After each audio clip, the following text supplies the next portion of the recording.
Olá pessoal, vamos lá agora já. Próximo vídeo. O tema desse aqui é religião e ateísmo. Não, mas. Nossa, não. Vamos lá. Há possibilidade de diálogo entre religiosos e ateus? Não sei, cara. Vamos ver. Vamos pensar. Particularmente, eu acho que sim. Pela minha experiência pessoal, por assim dizer, eu acho que sim.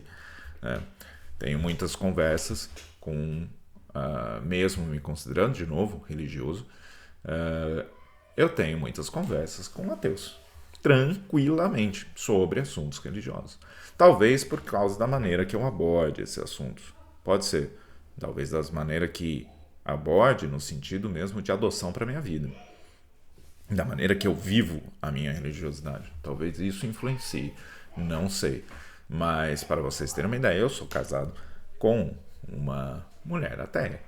E nem por isso nós não conversamos sobre religião, religiosidades e etc.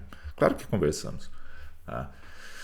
Conversamos e pensamos, na verdade, eu acho que quando eu converso a respeito disso, é justamente a abordagem que eu tomo é de como essas noções, muitas vezes alegóricas, muitas vezes mitológicas, muitas vezes filosóficas, tá? E muitas vezes também, rapidinho, comportamental. Peço desculpa de novo. Já teve um outro vídeo que acabou ocorrendo isso. Mas como essas questões que perpassam a religiosidade, elas trazem muitas vezes reflexões que me ajudam a ter referenciais, e não são referenciais que o outro me deu referencial, nada a ver. São referenciais que eu adoto. São referenciais que, quando, ao estudar, ao pensar a respeito, aquilo fez sentido dentro das relações que eu travo no meu dia a dia. E sentido no sentido é ótimo. E deu um sentido na perspectiva de transformar isso em conhecimentos e em saberes, em conhecimentos aplicados na minha vida, né? Então, por exemplo, agora vamos para os exemplos, porque senão vai ficar muito vago essa fala toda. Vamos começar com um exemplo mais comum para a nossa cultura, que é Jesus.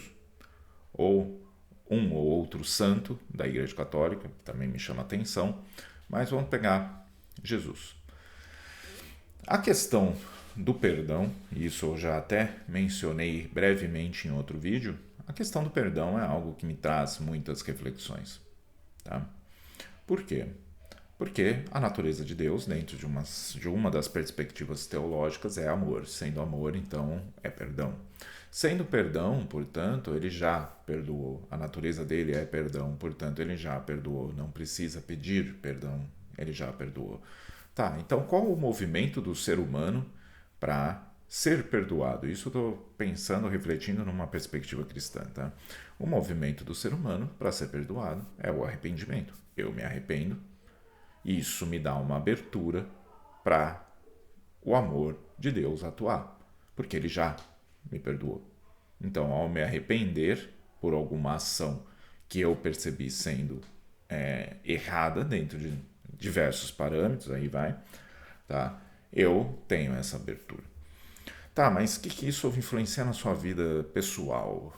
Né? Quando eu penso, influencia da seguinte maneira. Quando eu penso nessa questão do perdão, eu penso como aplicar o perdão, né? Porque se a natureza de Deus é perdão e eu quero, de alguma maneira, me aproximar a Deus, pensando em Deus como a maior bem-aventurança, a maior paz, a maior felicidade, etc., que se pode ter, e não como um ser, porque eu não consigo conceber isso, né, como um ser como, vamos dizer assim, vou reformular. Eu não consigo conceber no mesmos moldes que um ser humano, que um ser como nós conhecemos. Por ser inefável, ele está para além disso. Então, se há alguma consciência da maneira que nós entendemos, ela também é bem diferente do que nós podemos compreender. Então, não faz sentido. Mas se há essa aproximação para essa bem-aventurança representada por Deus, ela é quando nós tentamos desenvolver de determinadas características. Tá? E a questão do perdão não é, ao meu ver, e como eu vejo isso dentro da própria figura de Jesus, não é simplesmente deixar que os outros te façam de trouxa, porque ele não foi feito de trouxa. Tá? Ele aceitou determinadas coisas que aconteceram, mas ele não foi deixando-se levar por qualquer ideia torta. Tanto que ele se posiciona contra Pedro em diversos momentos, quando Pedro tenta impedir ele de fazer o que ele deve fazer, o que ele considera correto fazer. Da mesma forma, ele não adentrou conversas do Judas, ele não foi um Maria vai com as outras. Ai, por quê? Porque eu preciso ser bom para com o outro, eu preciso escutá-lo, etc. Não foi. Não, ao meu ver, obviamente. Tá? Porém, se manteve dentro daquilo que ele considera certo, que é amar o próximo, como a si mesmo, que é um dos pontos centrais nessa questão do perdão. Como assim é um dos pontos centrais? É um dos pontos centrais porque você vê a semelhança, é uma questão de ver a semelhança humana.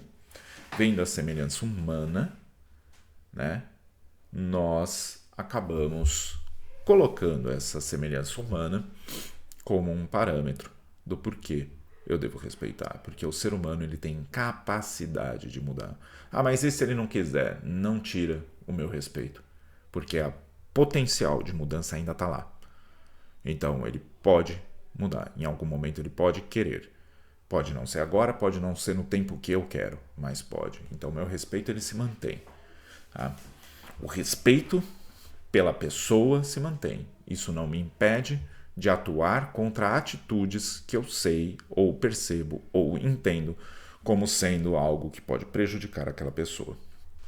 Pois bem, isso é uma maneira. Tá, mas eu não preciso da religião para chegar nesse mesmo raciocínio. Ótimo. Se nós estamos falando de uma busca por entender a realidade, o que inclui a realidade da interação entre as pessoas, é que bom que nós, partindo de pressupostos diferentes, mas buscando entender o mesmo objeto, chegamos em conclusões parecidas, próximas, certo? Porque isso mostra, então, que estamos próximos de algo que é real, de uma realidade, de uma verdade, que é o entendimento da realidade tal como ela é, o que é super complexo, né? E quando muitas pessoas começam a pensar partindo de pressupostos diferentes e chegam em determinados assuntos, como sendo, que não são as premissas necessariamente, mas o assunto, o objeto que está sendo está sendo analisado, como no caso compaixão, no caso o amor, no caso o perdão e etc. Se conseguimos chegar em uma proximidade, em conclusões próximas, depois de muito refletir, debater e etc., tem algo que é interessante aí. Tem algo que ainda que está apontando. Chegamos exatamente, na verdade? Não, mas chegamos muito próximo, muito mais próximo de algo que é verdadeiro. Então isso é muito legal.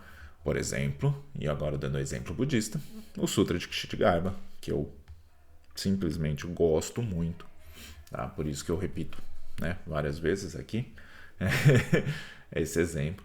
Mas nós temos também essas situações ocorrendo quando você pensa num bodhisattva, ou seja, numa pessoa, num ser que optou por ajudar todos os seres que estão nos reinos miseráveis a se libertar do sofrimento, realizar a paz definitiva, ou seja, eles se põem em um local, em uma situação onde as pessoas estão extremamente aflitas para ajudar aquelas pessoas. Minha pergunta é: será que ele não é atacado? Será que ele não é ofendido? Será que ele não é mal visto muitas vezes, vítima de falas para acabar com a imagem dele e assim por diante? Será que não é? Claro que é. Se nós pensarmos nesses reinos miseráveis do budismo, né? Essas existências de muito sofrimento, nós sabemos que quando nós estamos sofrendo, a nossa raiva ela se torna mais intensa e nós acabamos tentando ferir outras pessoas. Isso acontece com nós. Imaginem pessoas que estão em constante sofrimento. Isso vai ser muito mais comum. A violência e a agressividade ela se torna muito mais presente. Sendo assim, para você lidar com essas pessoas, com esses seres, né, para conseguir beneficiá-los de alguma maneira, você tem que estar disposto a tomar porrada também, tal como Jesus. Tá? Então, as duas formas de agir em relação àqueles que sofrem se assemelham, se assemelham. Tá, mas o que isso tem a ver com ateísmo? Você não precisa acreditar em um ou no outro. Isso daí pode ser visto simplesmente como alegoria.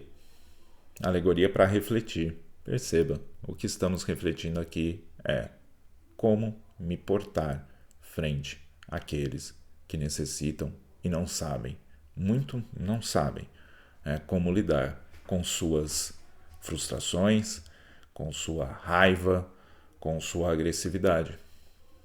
Como eu vou lidar, por exemplo, numa sala de aula com alunos que estão sendo desrespeitosos?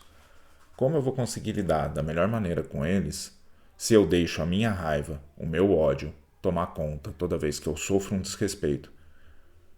Não seria, e particularmente considero, muito mais eficaz, muito mais eficiente se eu aprender a entender o perdão e aplicar o perdão e aplicar